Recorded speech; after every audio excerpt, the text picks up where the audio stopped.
Hi, everyone. Good morning. My name is Meredith Town, and I'm a teacher at the Academy for Software Engineering.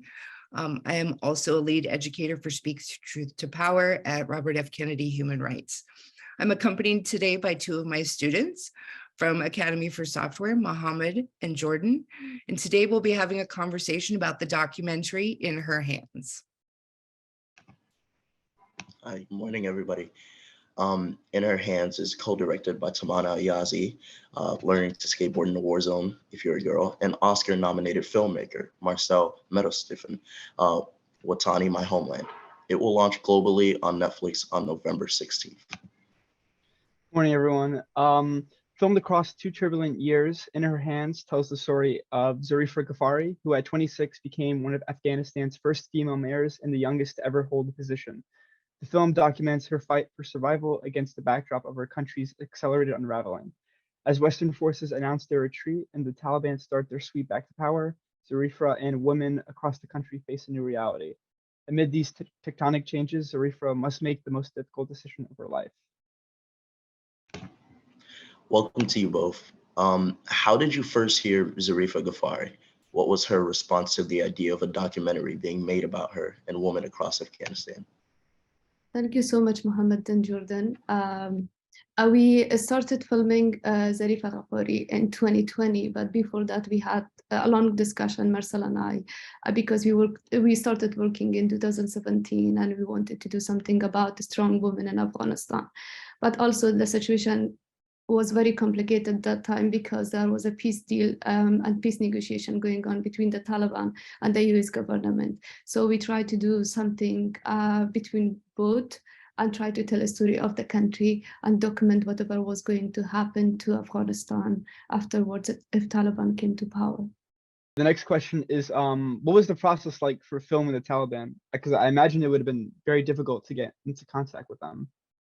Yeah, it was definitely a high from my side. Thank you for having us. It's an important film, I think, right now, especially in the light of what's going on in Iran. And so I'm very, very grateful that we do have the opportunity to just explain the journey, which was quite a tough journey for over the last 2.5 years. So as Tamana just rightly said, is in 2020, when the international community, the US government was doing this peace deal with the Taliban, we realized, okay, something going to happen with the country. There's going to be another turning point for this country, which been stuck in war for the last 40 years. And I've been living in Afghanistan for 10 years ago. And when I came back, and Tamana and me, we've been doing other projects, and we said, okay, if there's anything which really worked for the last 20 years since 2001, then it was this young, strong, well-educated generation who started to shape their future dream and think that they can bring peace. And unfortunately, all these dreams were about to completely be shattered. And I thought, we thought, okay, let's do this, tell this through a strong woman. And at the same time, we had access to the Taliban, do this with the Taliban.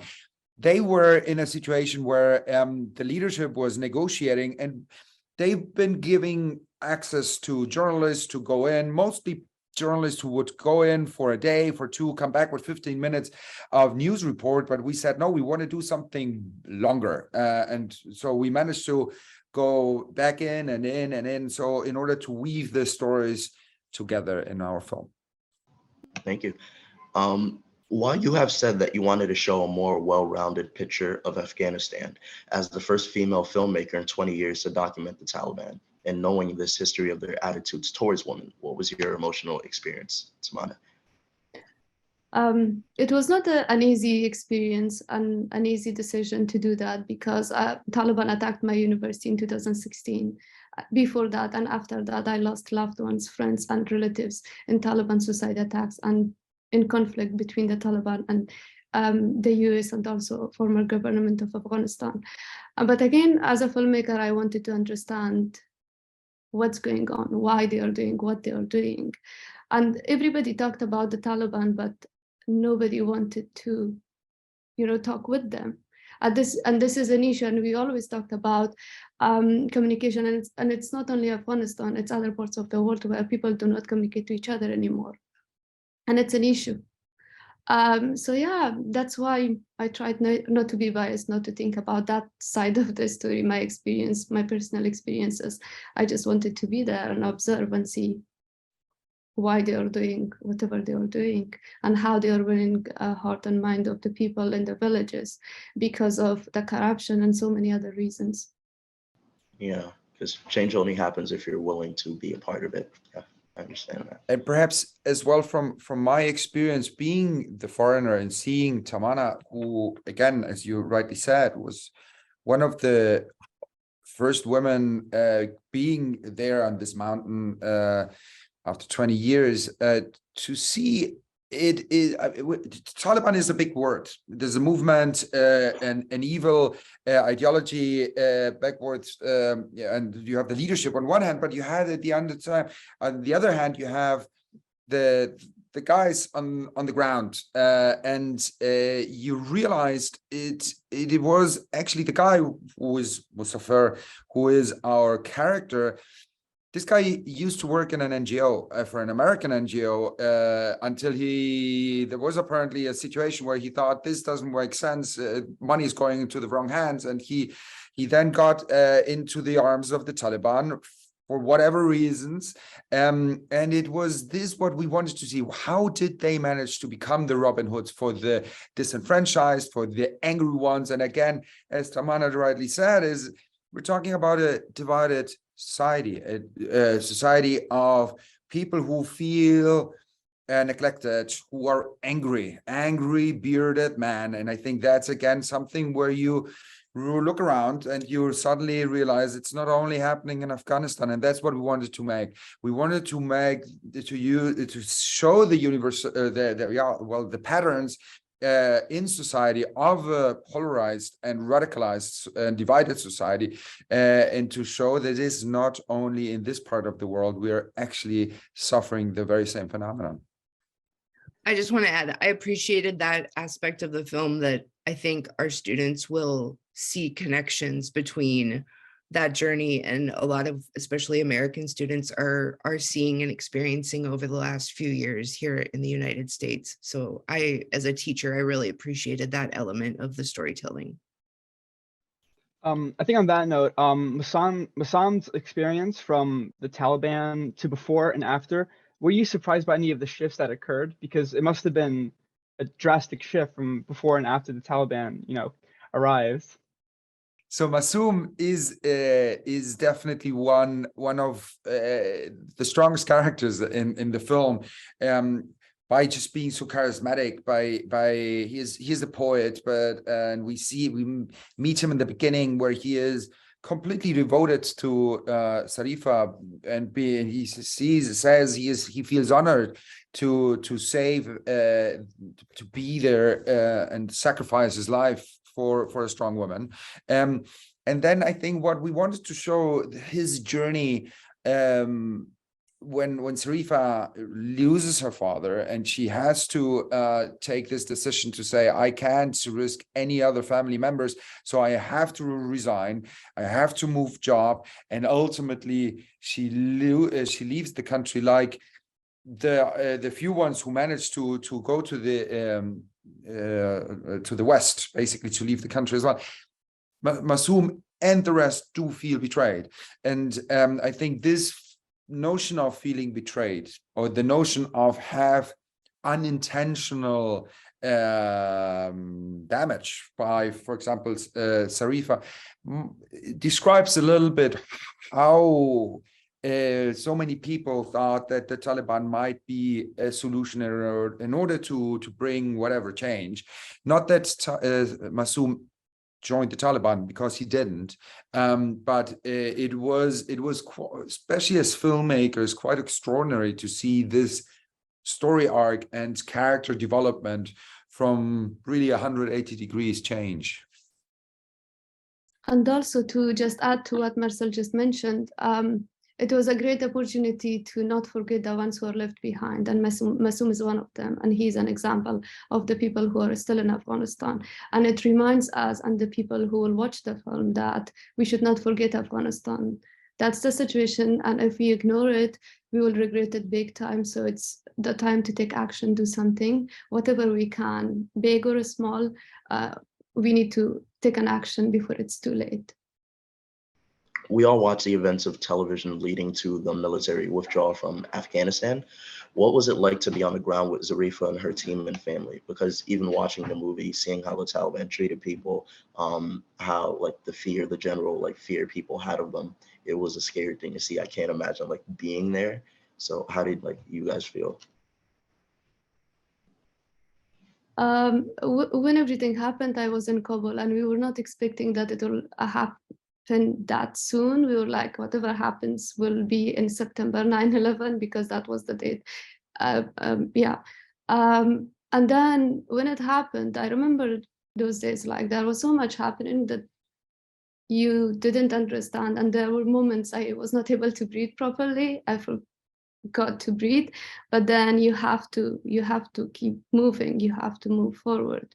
You have to think about people's safety. For example, when I was with Zarifa, it was not only about making the film or filming her and her family, it was also about getting them in a safe house, getting them to the airport, and also making sure that they are out of the country. So yeah, it was quite a difficult experience to be there, and also it was my own safety, my family's safety, and so many other things going on at the same time.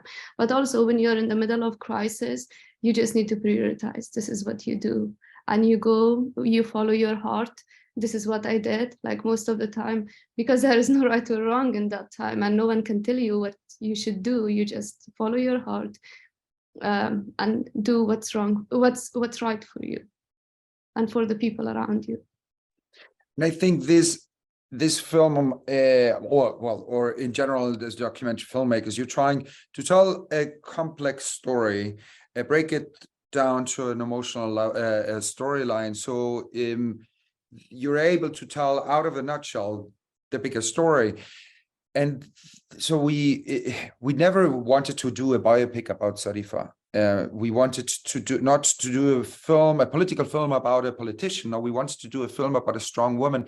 And I think the second, when all these tragic events happened in August 15, and that where even our Taman, our director, co-director, had to flee the country, just became Zarifa's story became the story of every Afghan woman, and that she represents the struggle, not only the daily struggle, or almost every Afghan woman had with their own family in order to fight for the rights to be trying to seek their own lives, but as well what happened with the Taliban, and that everything just broke in 1 second to the other.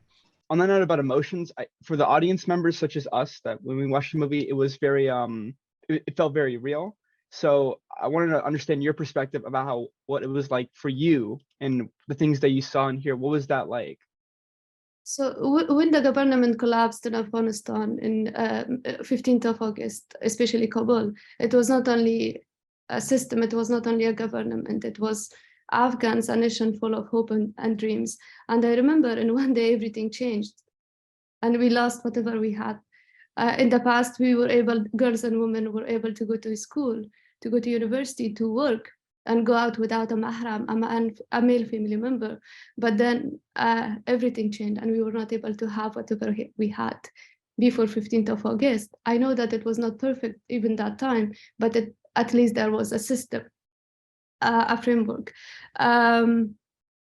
Emotionally, to be honest, like I remember the day when I went to the airport with Zarifa, and then there was something going on between the Taliban and the US Army, and 3 Taliban got killed. A few Afghans got killed because they wanted to enter the airport, they couldn't, and then they got shot. There was a lot going on, and yeah, it's not only about film, it's like all these experiences. It was very traumatizing for all of us. And we are still processing whatever happened 15th of August last year. And it's not only me, like so many Afghans I know who went to the airport and the ones who didn't, everybody is traumatized. And whenever we talk about it, it's a difficult, a heavy conversation, but we try to put a little bit of it in the film to make sure that the audience understand what we as a nation went through and what we lost. And it was not our decision. It was the decision of the international community and the US government imposed, in the country. As this generation of young people continues to speak truth to power as filmmakers, what do you hope students who watch this film take away? I really want the audience to understand Afghanistan and Afghans. It's more than headlines. It's more than suicide attacks. We are humans, and we need to be treated as humans. And I want the audience to understand that leaving is as painful as staying. And if they see Afghan refugees or any refugees in their communities, I want them to be kind to them, to invite them, to make them part of the community. And also the ones who are left behind, we really need to do something about the situation. Like, I'm not able to sleep properly at night because I know that teenage girls, my own family members, are not able to go to school. Women, they lost their jobs. And now 2 days ago, Taliban ordered that women are not able to go to public places like parks. And James, like, these are the things. It's very fundamental human rights, but we don't have it in Afghanistan. And also Afghanistan is the only country in the world where teenage girls are not able to go to school. So I think this is the time for whoever who cares about human rights and women's rights to do something about the situation in Afghanistan and also in Iran. And I think what we tried as well in the film is we're living in very, very conflicting times. We're overwhelmed with all the catastrophes and climate change and Ukraine and what's going on in our own country. And I think we do have a responsibility, especially in Afghanistan, because especially in Afghanistan, it was our decisions of the international community who provoked what is happening right now in this country and what the people who are there are paying the price for. And with the sanctions, once the international community left, they sanctioned the Afghan people for having a government they actually never chose, which provoked a very, very dramatic humanitarian crisis. And I think I've been going back and for 6 times after last year in August. So it is not only the fundamental rights for women, but as well for actually every Afghan who are suffering because there's no money, there's no food, there's shortage of everything. And I think now with what's, again, we can't repeat it more and more, what's going on in Iran is actually the very same mirror of what's happening in Afghanistan for quite a long time already. And I think what we would like to have in this film is to raise awareness, to just in this jungle of news and information, documentary filmmaking is able to reduce a bit the speed and to make it relatable and to feel what it means to go through all this, what, for example, Sarifa had to go through. And that's what we hope we can reach. And we are grateful for a platform like Netflix to put it out there and to have it in 190 countries played in the same day from now onwards. Thank you to everyone. Are there any, I have one more last question, but Jordan and Mohammed, or to our filmmakers, is there anything that, any additional questions that have come up during our discussion or anything that you would like to share? Especially knowing that this is going to go out to a really interesting collection of people through Speak Truth to Power. I would like to add something. It's so unfortunate because government and people in power, especially men in power, always decide for women and ordinary people. Yeah, they brought peace in Afghanistan using women's rights, human rights. They brought war in Afghanistan using the same terms, but unfortunately, we are the ones who suffered all this time, and we are still suffering. And we need to find solutions. Even with making this film, I know it was heavy for both of us and for the team to make the film, but we wanted to put the emotions in the right way and channel the emotions in the right way, because if we keep it with ourselves and we don't show it to the world, it will be only one story. And now so many people will be able to see this and to understand. And then, yeah, I really hope that they take action. And because this film is very close to my heart, and it's not only a film, not only a documentary, it's more than that. If there is one word you could use to describe the movie's message, what would that be? A story of pain, struggle, but also hope, because we are hopeful. That's why we are here and talking about the cause, because we still believe that we will find solutions, but we need to work towards it. And one thing, perhaps everybody is talking about educating women. I think it will never change if we're not educating the man as well, because that's one of the biggest challenge to this in not only Afghanistan, not only in the Middle East, not only it's on so many levels. We think we made progress, but there's lots to do, and I think unless we're not able to change the man's behavior, it will never really change. Jordan and Mohammed, I'm going to put you on the spot since you both have seen the film. What did you think? What's one word you would describe as high school seniors about In Her Hands? I would describe it as, well, you know how we did the previous interview this week, and the word I used to describe that movie was like realistic. I would say the same for this, but in a different way. The other movie was realistic in terms of hope. This was realistic in terms of like what people go through every day, what they struggle with. So I'd say realistic in terms of hardship. And so that's what the movie really excelled on. And I feel like any like documentary based off that fact is always going to be good, because there's always more to pull from.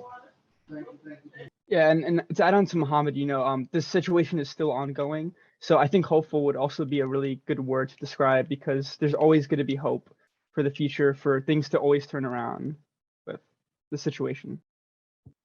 Thank you to you both. I think my word is urgency, and that as a teacher for the last 16 years and working with young people who are leaving my classroom to go on to college or career, and many of them are focused on how they can invest and engage in what happens next. I think this film really highlights why being a part of change is so essential, and being a part of bigger conversations is so essential. So I wanted to, again, thank everyone for being here with us today. Thank you, Jordan, Mohammed, and to our filmmakers. This was an incredible opportunity, and we look forward to hearing what everyone else has to think about In Her Hands. Thank you so much, everyone. Thank you so much for having us. Thank you so much. Thank you. Thank Thanks you for having us.